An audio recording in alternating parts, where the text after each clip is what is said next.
The purpose of this video is that I was watching this video of John Mayer practicing for Dead and Company, and he was talking about and demonstrating a topic that I really, really like. And I think it's a great way to practice. You know, it's just two chords. It's the 1 and the 4 chord. And in this case, we're going to be talking about a B chord and an E chord, both major. Super simple, and it ties back into that video I did about how to not make the major scale sound cheesy, but there's a lot that you can squeeze out of these two chords, a 1 and a 4, you know, a super, super simple progression. And I think it illustrates that you can start with the major scale, but then weirdly you can add in like a Mixolydian sound, and then you can add in some Chromaticism, and then depending on what you're targeting when you're playing chord tones, you can play just such beautiful guitar that is just so rich, and it extends so far beyond the pentatonic. And so I want to kind of show you what that sounds like over some chords, but then the major part of this video, the main part of it is practicing playing without the chords and keeping your rhythm going and servicing that kind of that melodic story and just being able to play, you know. I'm not going to be able to do it 100%. I'm going to make lots of mistakes, but you know, that's a part of the whole process that I have with you guys, is that I show you what the whole thing looks like in all of its weird kind of glory and filled with mistakes and imperfection. So again, I'm going to be basically, the song is Sugaree, which sounds like this.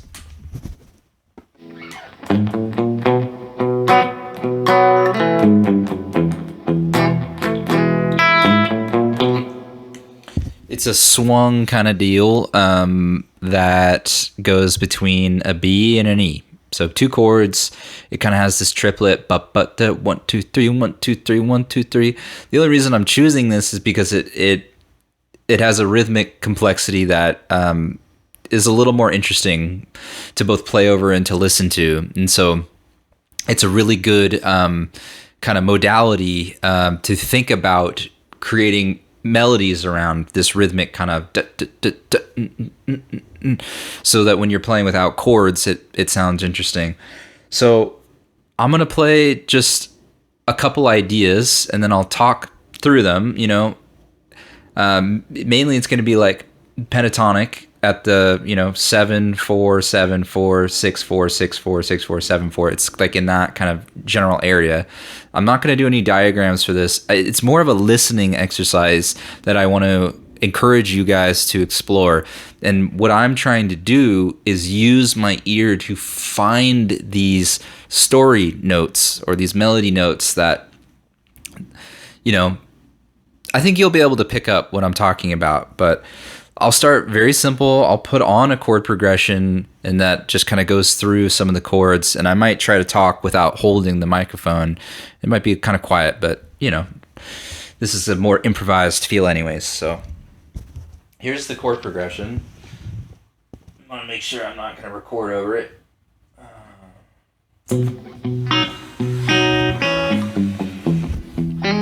E up to a B, and B and down to an E. So let's start with just chord tones.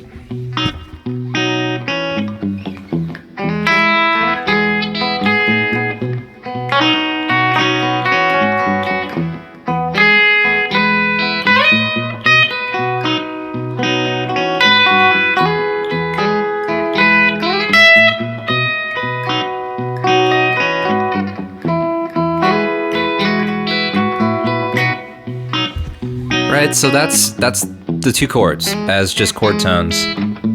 We can add some stuff in there, like between the B and the E, you can add an A, and so I can throw those notes in as chord tones, and it would sound like this.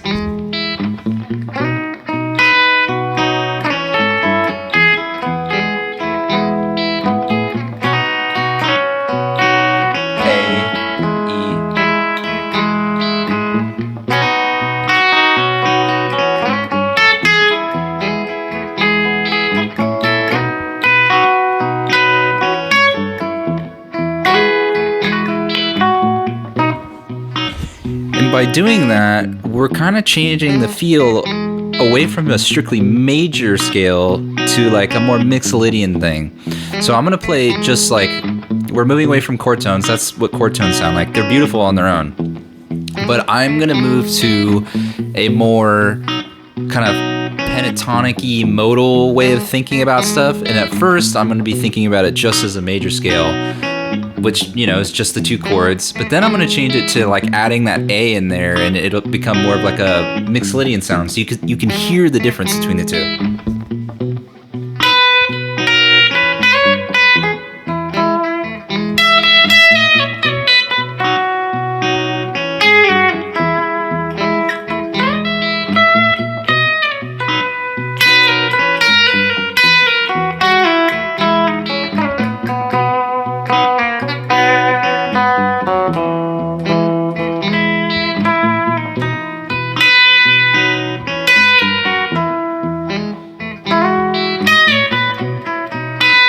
That's more of like a major scale. Now I'm going to do like a Mixolydian by adding the A in there.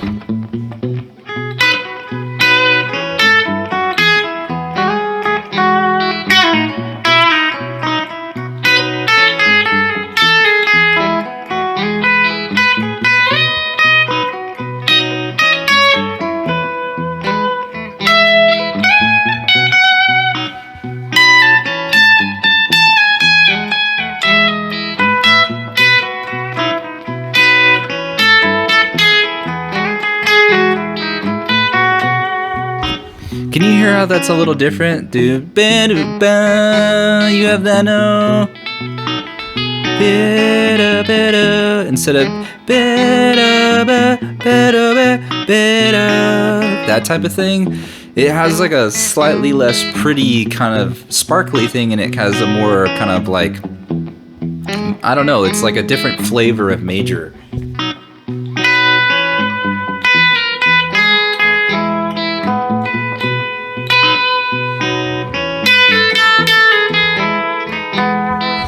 So I think what's really cool is like even between these 2 chords, you can throw in these passing chords that change the flavor of it, and you can be intentional about it. So you can have this sparkly kind of super uber major sound, or you can have this cool kind of like Mixolydian thing, and like whatever you're feeling, you can add it in. So now the last kind of step for like in terms of scales or chord tones or whatever, in a simple kind of rhythm is just chromaticism. So if I start adding in chromaticism, this is what it sounds like.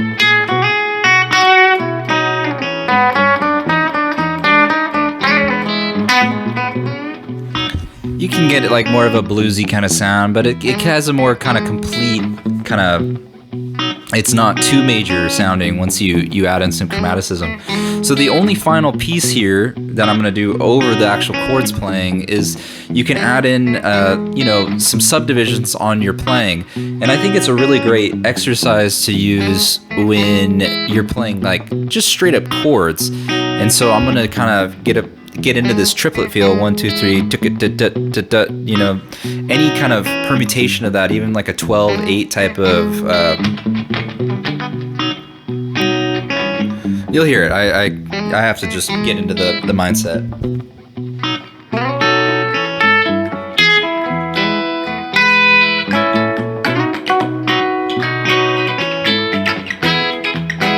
Hear that?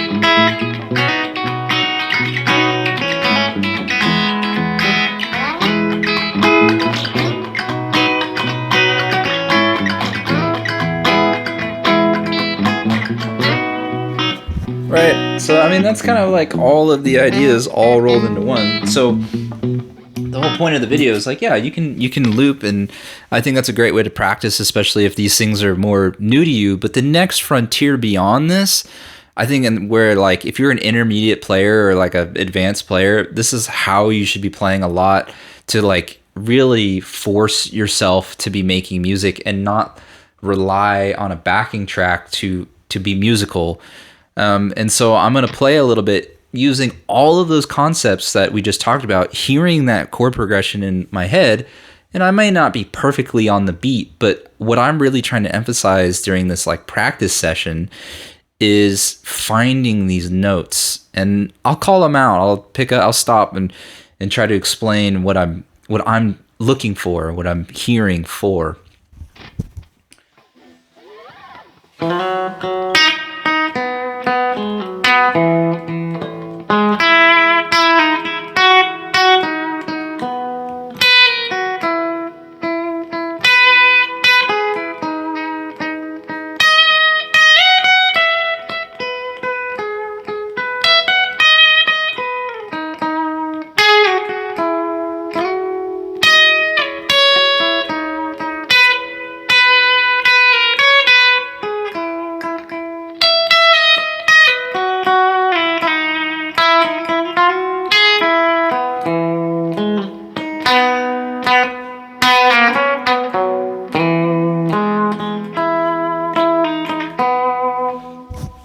So that's kind of an example of what I'm talking about. Obviously, like I'm doing a lot of chord tone stuff because without having a chord progression going, if I just used a lot of chromaticism and stuff, you wouldn't have the context, the melodic or harmonic context to really follow what the heck is going on. It may sound a little jazzy, which is fine. But some of the things that I'm looking for is, you know, you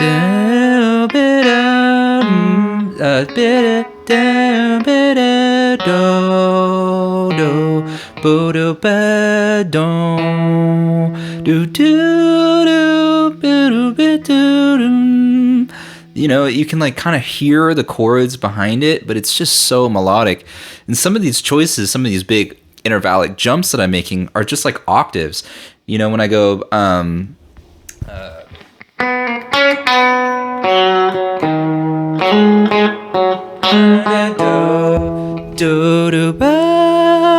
I'm just doing an octave when I do that.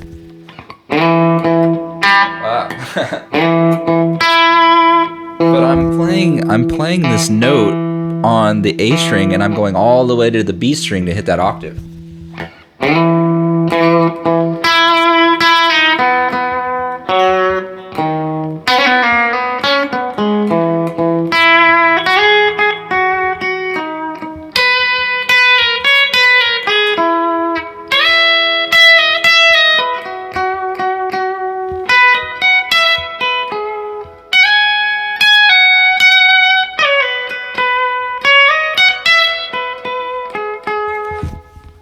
And something else is like, for me personally, when I'm practicing, like I have played Mixolydian a lot. And so I could do the same thing utilizing that A chord, and, you know, it would sound like this. Like,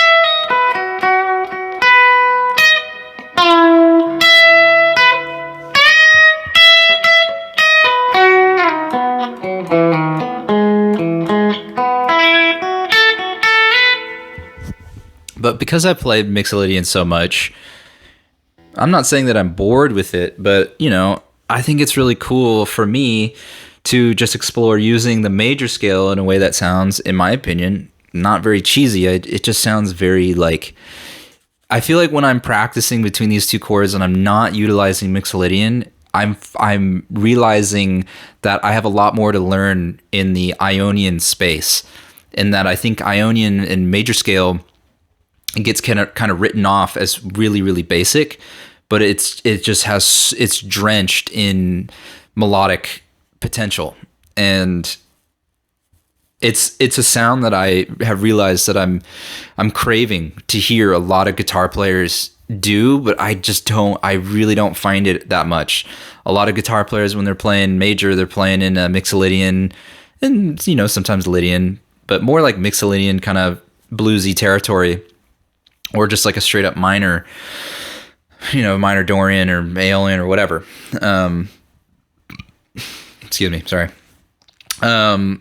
But when I hear this kind of major sound, especially, if you just type in John Mayer Ramble on Rose, sorry, I'm rambling, Ramble on Rose, by the Grateful Dead, right around 3 minutes in that video, he's doing like a live stream. He starts playing in this way that inspired this whole video. And it's just so refreshing to hear. And so I wanted to break down kind of what he's doing and how I would think about the same thing, and just let you listen to what that sounds like. And, instead of picking up a guitar when I'm starting to practice and do this, like.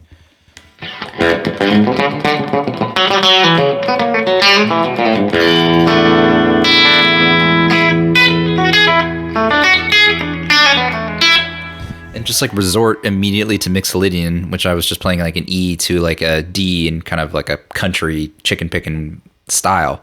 It's something that like I just naturally do a lot.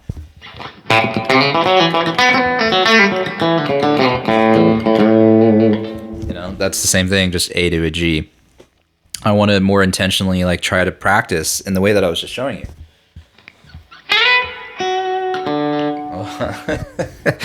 With the mistakes included.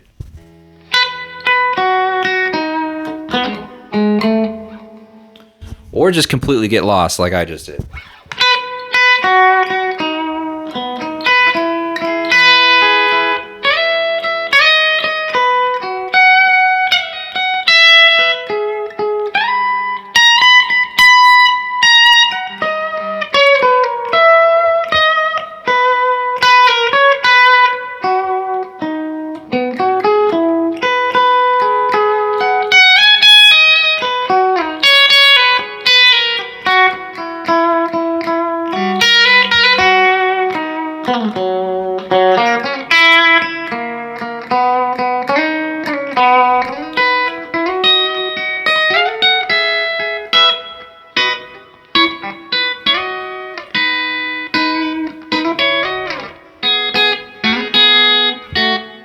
When I do a lot of these kind of like even double stop things, I'm always resorting to Mixolydian, but I need to force myself to play more Ionian.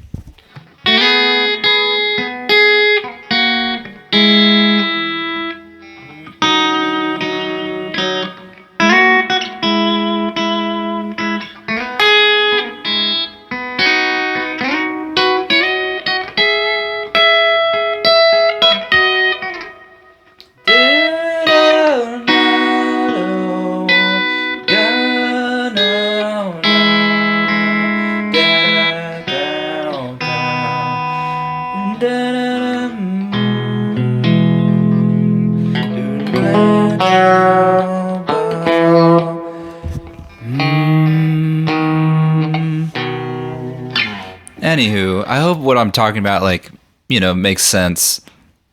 I'm digging this location over here. I can't play my Telecaster because it's just the way my pickups are pointing. It's just so buzzy. I'm going to make the shameless plug. I have a membership program through my YouTube. I have like membership only live streams. They're available to anybody. I stream to the public, but rewatching them is just for members. But I want to do more streaming for the members. I'm always trying to put out polls to be like, when are you guys available? Because I want to stream for you. You're paying for a service, and I want to cater to you guys. So I always encourage more participation. If you like my tones, I sell my tones on my through my description and stuff. I'm always trying to answer questions. Also, give me ideas for videos because I don't always have a ton to talk about. I think this is a good one though. It's an important one. I like sitting over here, by the way. I think it's a little more cool than sitting in my desk chair. It's cool. I get to hold my microphone and feel like I'm having an interview with somebody. But as usual, I really appreciate you guys, and good luck figuring all this stuff out. Let me know if you have questions. All right. Much love.